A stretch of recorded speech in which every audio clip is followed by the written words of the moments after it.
تو لہذا قرآن بتا رہا ہے کہ یہ لوگ اپنی موت کو اور قیامت کو بڑی دور دیکھ رہے ہیں، جبکہ اللہ تعالیٰ بتا رہا ہے کہ وَنَرَاهُ قَرِيبًا، لوگوں میں تو اسے بڑا قریب دیکھ رہا ہوں۔ یوم تکون السماء کالمہل، جس دن آسمان جو ہے اللہ تبارک و تعالیٰ اسے ختم کر دیں گے۔ وتکون الجبال کالعہن، ان پہاڑوں کو روئی کی گالیوں کی طرح اڑا دیا جائے گا۔ ولا یسأل حمیم حمیما، اس دن کوئی دوست کسی دوست کے کام آنے والا نہیں ہے۔ یبصرونہم یود المجرم لو یفتدی من عذاب یومئذ ببنیہ، اس دن انسان اگر یہ خواہش بھی کرے کہ کاش میں ساری کائنات کو ملا کے بھی صدقے کے طور پہ یا فدیے کے طور پہ بدلے کے طور پہ دے دوں، آج میرے پاس ساری کائنات ہو، سارے رشتے میرے پاس ہوں، وہ سارے اللہ کو دے کے میں جہنم سے بچ جاؤں، تو ایسا ممکن نہیں ہوگا۔ اس دن رشتے ناطے کام نہیں آئیں گے۔ اللہ نے ساری نقشہ کشی کی ہے، وَصَاحِبَتِهِ وَأَخِيهِ وَفَصِيلَتِهِ الَّتِي تُؤْوِيهِ وَمَنْ فِي الْأَرْضِ جَمِيعًا ثُمَّ يُنْجِيهِ، سارے رشتے باپ بھائی بیٹا دوست احباب اعزاء و اقاربین سارے جو ہے رب نفسی رب نفسی، اللہ مجھے بچا لے، اللہ مجھے جہنم سے آزاد کر دے، بس یہ صدا لگا رہے ہوں گے کلا انها لظى نزاعة للشوى تدعو من ادبر وتولى۔ اس جہنم کو دیکھ کے اس وقت حسرت ہوگی، ندامت و شرمندگی ہوگی، لیکن عزیزوں اور بزرگوں اس وقت کی ندامت کام آنے والی نہیں ہے، اس وقت کی حسرت کام آنے والی نہیں ہے۔ انسان اپنے ہاتھوں کو چبائے گا اور حسرت کرے گا کہ کاش ایک لمحہ بھی میں ضائع نہ کرتا، اور اللہ کے سامنے فریاد بھی کرے گا کہ اللہ ایک مرتبہ مجھے دنیا میں بھیج دے، اب ایک لمحہ بھی غفلت میں نہیں گزاروں گا، اللہ اب تیری بغاوت نہیں کروں گا، اللہ اب تیری نافرمانی نہیں کروں گا، اللہ اب تیرا دشمنی کا اعلان نہیں کروں گا، اللہ اب تیرے عذابوں کو دعوت نہیں دوں گا، اب ہر لمحہ جو ہے تیری اتباع میں گزاروں گا، تیری اطاعت میں گزاروں گا، تیری محبوب زندگی کو اختیار کر لوں گا۔ کہ کس دن حضرت ظاہر کرے گا؟ میدان محشر میں عدالت جب لگی ہوگی تب سارے لوگ دیکھ رہے ہوں گے، جب الٹے ہاتھ کے اندر نامہ اعمال تھما دیا جائے گا اور غم کے مارے انسان کا چہرہ جو ہے وہ سیاہ ہو جائے گا، انسان حسرت کرے گا کہ کاش میرا نامہ اعمال لوگوں کو نہ بتایا جائے۔ ان الانسان خلق ہلوعا اذا مسہ الشر جزوعا واذا مسہ الخیر منوعا۔ اللہ نے نقشہ کھینچا اس دنیا میں رہتے ہوئے، جب اللہ تعالیٰ اسے کوئی بھلائی دیتے ہیں تو کہتا ہے یہ تو میری محنت ہے۔ اگر اللہ نے اس کے اوپر کوئی نعمت کر دی، کوئی احسان کر دیا، اسے مال و زر سے نواز دیا، تو کہتا ہے یہ تو میری محنت ہے، اب میں اسے اللہ کی راہ میں کیوں خرچ کروں۔ وَإِذَا مَسَّهُ الْخَيْرُ مَنُوعًا، اور جب اسے کوئی تکلیف پہنچتی ہے، جب اسے کوئی ضرر پہنچتا ہے، جب اللہ کی طرف کوئی آزمائش آتی ہے، کہتا ہے میرے مقدر میں ایسے لکھا تھا۔ حالانکہ دیکھیں یہ دونوں غلط تصور ہیں۔ نبی کریم صلی اللہ علیہ وسلم نے بتایا کہ جب آپ کو کوئی خیر پہنچتی ہے ہوا من عند ربک، وہ اللہ کی طرف سے ہے، آپ الحمدللہ کہیں، اللہ کا شکر ادا کریں۔ اگر آپ شکر ادا کریں گے اللہ اپنی نعمت کو اور زیادہ بڑھا دیں گے، اور اگر آپ کسی آزمائش کے اندر ہیں، اللہ نے کوئی نعمت آپ سے چھین دی ہے، تو یہ آپ کے ہاتھوں کی کمائی ہے۔ ظہر الفساد فی البر والبحر بما کسبت ایدی الناس، یہ زمین و آسمان کے نظام میں جو بگاڑ آتا ہے ہمارے برے اعمال کی نحوست کی وجہ سے آتا ہے۔ تو ہم اپنے برے اعمال کی نحوست جو ہے وہ تقدیر کے کھاتے میں ڈال دیتے ہیں، اور جتنی بھلائیاں ملتی ہیں، جتنے انعامات اللہ کی طرف سے ہوتے ہیں وہ اپنے کھاتے میں ڈال لیتے ہیں۔ دیکھا نا یہ تو میری اپنی محنت تھی۔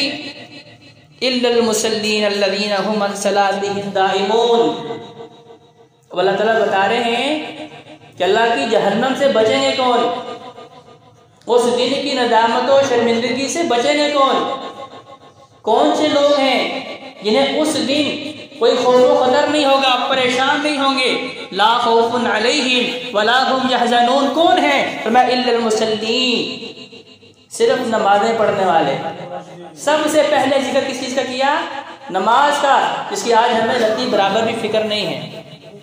ہماری مساجد دیکھیں ویران پڑی ہوئی ہیں، اور ہمارے بازار دیکھیں جو آباد ہیں، رات گیر تک جو ہے ہمارے بازاروں کی رونق ختم نہیں ہوتی، جس کے بارے میں نبی کریم صلی اللہ علیہ وآلہ وسلم فرمایا کرتے تھے کہ مومن کی شان یہ ہے جس طرح مچھلی جو ہے پانی کے اندر تر و تازہ رہتی ہے، خوش و خرم رہتی ہے، مومن کا بھی یہی حال ہے، جب تک اللہ کے گھر میں ہوتا ہے پرسکون ہوتا ہے، اطمینان میں ہوتا ہے، اسے راحت محسوس ہوتی ہے، تو اللہ دن میں 5 مرتبہ اس راحت کو دینے کے اسباب ہمیں مہیا کرتے ہیں۔ فجر کی صورت میں، ظہر کی صورت میں، عصر مغرب عشاء کی صورت میں اللہ سکون دینا چاہتے ہیں، لیکن میں کہتا ہوں کہ نہیں، میں اپنے سکون کا بندوبست خود کر لوں گا۔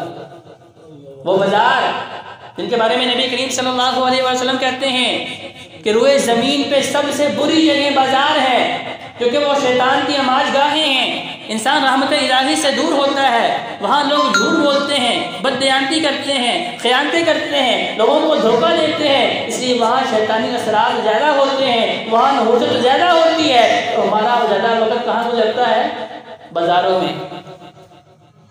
خریداری کے لیے جانا جائز ہے، جا سکتے ہیں، لیکن ہمارے پاس جب بھی کوئی فالتو وقت ہے، ایکسٹرا وقت، کیا کرتے ہیں؟ گاڑی پکڑیں، چلیں جی گھومنے بازار چلتے ہیں۔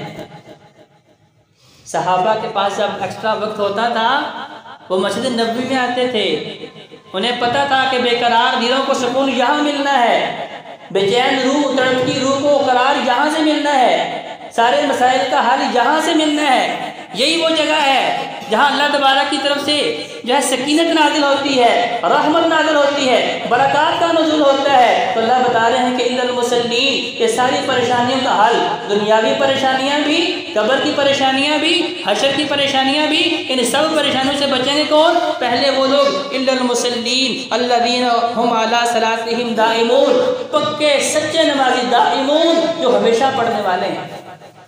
ہماری طرح نہیں، ہفتے کے بعد بس جمعہ پڑھ لیا کافی ہے، یا سال کے بعد عید پڑھ لی کافی ہے، جب بس رمضان آیا تو تب 2 4 5 دن نمازیں پڑھ لی تو کافی ہے۔ دائمون، جو ہمیشہ نماز پڑھنے والے ہیں۔ والذین فی اموالہم حق معلوم، دوسرے وہ لوگ جو اللہ کا دیا ہوا مال اللہ کی راہ میں خرچ کرنے والے ہیں۔ للسائل والمحروم، جو ان کے پاس مانگنے آتے ہیں انہیں بھی دیتے ہیں، اور جو سفید پوش ان کے سامنے ہاتھ نہیں پھیلا رہے انہیں بھی تلاش کر کے دیتے ہیں۔ پہلے اللہ نے اپنا حق بتا دیا کہ جہنم سے بچنے والے وہ ہیں جو میرے سامنے جھکیں گے، میرے سامنے آ کے قیام رکوع سجدہ کریں گے۔ دوسرے نمبر پہ حقوق العباد کا تذکرہ کر دیا، وہ لوگ جو میرا دیا ہوا مال میری راہ میں خرچ کریں گے۔ 2 کیٹیگریز بتا دی۔ للسائل، ایک وہ ہے جو مانگنے آیا ہے اسے بھی دینا ہے، جو صرف اللہ کے نام پہ مانگ رہا ہے اسے دینا ہے۔ والمحروم، دوسرا وہ سفید پوش، میرے محلے کا، میرے گاؤں کا، میرے رشتہ داروں اور برادری کے اندر، جس کے بارے میں مجھے پتا ہے اس کے وسائل بڑے محدود ہیں، اس کی ضروریات زندگی پوری نہیں ہو رہی، لیکن کبھی وہ میرے پاس مانگنے نہیں آیا، میں اپنی اکڑ میں ہوں کہ وہ میرے پاس مانگنے آئے، حالانکہ وہ اپنی عارضی میں ہے کہ میری عزت جو ہے لوگوں کے سامنے نیلام نہ ہو، جبکہ اللہ حکم دے رہا ہے کہ والمحروم، ایسے لوگ سفید پوش جو اپنے عزتیں چھپا کے اپنے گھروں میں بیٹھے ہیں، حقدار ہیں، فرمایا ان کو تلاش کر کے دینا دوہرے ثواب کا جو ہے سبب ہے۔ جو مانگ رہے ہیں انہیں بھی دیں، جو اللہ کے نام پہ مانگ رہے ہیں، جو نہیں مانگ رہے ضرورت مند ہے انہیں تلاش کر کے دیں۔ والذین یصدقون بیوم الدین، تیسرے نمبر پہ وہ لوگ جو قیامت کے دن کو تسلیم کرتے ہیں، صرف زبان کی حد تک نہیں، ان کے اعمال بھی بتاتے ہیں کہ یہ بندہ واقعی مانتا ہے کہ میں نے مرنا ہے اور میں نے حشر میں اللہ کے دربار میں پیش ہونا ہے۔ انسان کے اعمال میں نظر آتا ہے، جیسے کہ ایسا آدمی تو ظلم کی انتہا کر رہا ہے، لوگ کیا کہتے ہیں، اسے تو مرنا ہی یاد نہیں ہے، اسے مرنا نہیں یاد، اسے کیوں نہیں پتا کہ اس نے بھی مرنا ہے؟ کہتے جن کا انسان کے اعمال بتا رہے ہوتے ہیں، اگر ہمیں بھی قیامت یاد ہو ہم یہ اپنے بہن بھائیوں کا حق نہ ماریں، ان کی زمینوں پہ ناجائز قبضے نہ کریں، انہیں وراثت کے اندر محروم نہ کریں، ان کے جو جائز حقوق ہمارے اوپر فرض ہیں، عائد ہیں، ان میں ایک رتی برابر بھی کمی بیشی نہ کریں۔ اگر ہمیں اس حقیقت کو ماننا ہے، یصدقون بیوم الدین، کہ قیامت کو ماننے والے وہ لوگ قیامت کی حسرت سے جو ہے بچیں گے جن کے اعمال کے اندر نظر آئے گی کہ واقعی یہ پکا سچا مومن ہے۔ والذین هم من عذاب ربهم مشفقون، وہ لوگ جو اپنے رب کے عذابوں سے ڈرنے والے ہیں۔ ان عذاب ربهم غیر مامون، کیونکہ آپ کے رب کا جو عذاب ہے وہ کبھی ختم ہونے والا نہیں، کیونکہ قیامت کا جو عذاب، جہنم کا جو عذاب ہے وہ کبھی ختم ہونے والا نہیں۔ کہتے ہیں جن کا یہی وجہ تھی کہ عہد نبی میں جب صحابہ کرام سے کوئی غلطی ہوتی تو فوراً نبی کریم صلی اللہ علیہ وآلہ وسلم کے پاس آتے. کسی انسان نے ان کو گناہ کرتے ہوئے دیکھا نہیں، کسی نے ان کی شکایت لگائی نہیں، نبی علیہ السلام کی عدالت میں کوئی شکایت نہیں آئی.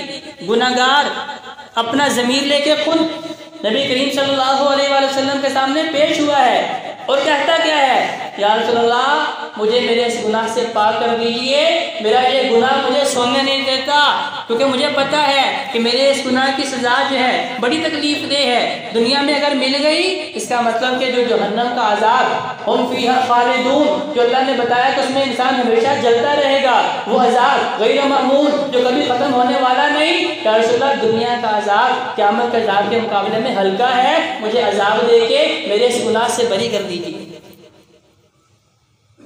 صحابہ کا طرز عمل کیا ہے کہ چھوٹا سا گناہ کیا ہے، چھوٹا سا گناہ، لیکن چونکہ ان کا دل اور ضمیر زندہ ہے، ان کے اندر ایمان کامل موجود ہے، چھوٹا سا گناہ بھی کیا ہے. صحابہ یہ سمجھ رہے ہیں کہ میں احد پہاڑ کے نیچے کھڑا ہوں، یہ پہاڑ ابھی میرے اوپر گرنے والا ہے. اور آج کا انسان جو ہے وہ بڑے بڑے گناہ کرنے کے بعد بھی یہ سمجھتا ہے کہ میرے ناک پہ مکھی بیٹھی ہے، میں نے ہاتھ سے اڑا لیا ہے، مجھے اب ان کی پرواہ نہیں ہے. تو ذات جی کہا یہ قرآن بول بول کے بتا رہا ہے، پکار پکار کے میری اور آپ کی اصلاح کر رہا ہے. سالہ سائلوں بعذاب واقع کہ بھئی قیامت رونما ہونی ہی ہونی ہے، آپ لاکھ اس کا انکار کر دیں. آپ سے پہلے بھی بڑے انکار کرنے والے آئے، لیکن وقت مقرر پہ کہاں ہیں؟ منو مٹی کے نیچے ہیں. ان کی قیامت شروع ہو چکی ہے، جیسے ہم نے مرنا ہے ہماری بھی قیامت شروع ہونے والی ہے. تو لہذا کرنا کیا ہے؟ ہم نے اس قرآن سے رہنمائی حاصل کرنی ہے. کرنا کیا ہے؟ جو طریقہ کار نبی کریم صلی اللہ علیہ وآلہ وسلم نے صحابہ کو بتایا کہ اس دن کی حسرت سے بچنے والے کون سے لوگ ہیں.